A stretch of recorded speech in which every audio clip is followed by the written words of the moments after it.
Hi everyone! In this video, we're going to be talking about exposure and why exposure is important and what your camera does in order to control exposure.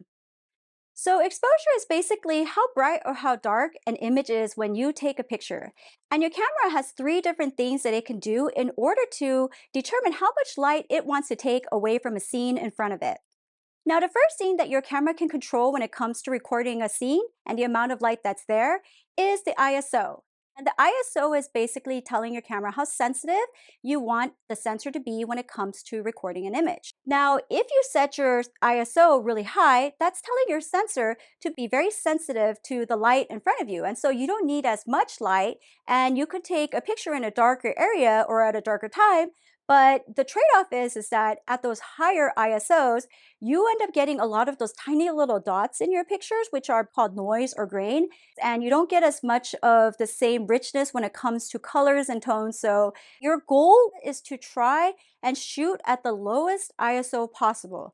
In fact, when I see a lot of professional photographers shoot, one thing that I notice is that they will not shoot at a higher ISO than 100. Your camera takes the best images at the lowest ISOs possible. So always try and shoot at the lowest ISO possible and at 100 if you can.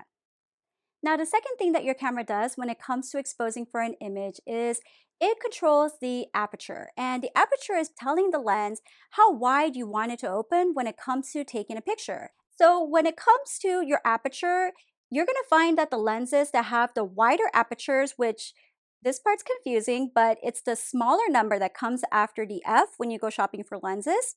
You're going to find that the lenses with the wider apertures like f1.4, or you can even find something that's f1.2 or even lower, those lenses actually tend to be more expensive than the lenses that have a smaller aperture. The reason why the wider apertures are so important is because they allow you to take pictures in darker settings, and they also allow your lens to open up wide enough to actually allow more light in so that you can expose for a picture without overcompensating in the other areas, such as raising your ISO, which we already talked about and we know we don't really want to do. So the last thing that your camera does when it comes to exposing for an image is it controls the shutter speed. And the shutter speed is basically telling your camera shutter how quickly you want it to open and close when it comes to recording an image. Now, as you can imagine, the longer the shutter stays open, the more light it's able to record. And so you would be able to get more light from a darker scene with a slow shutter. However, the issue with a slow shutter is that you also start to get motion blur. And sometimes that could be cool. It's an artistic effect that we want sometimes.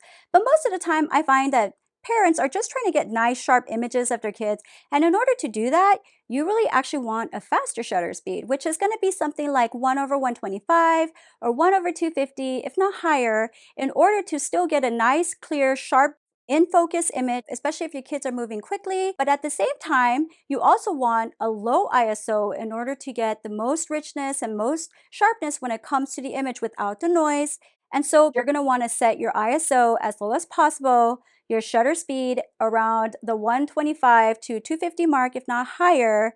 And then you're going to want to adjust your aperture in order to get the image that you want. Anyways, I hope you guys were able to learn a lot about exposure today, and I hope you guys are able to figure out now why it's important and what it does when it comes to your images and how your camera controls it.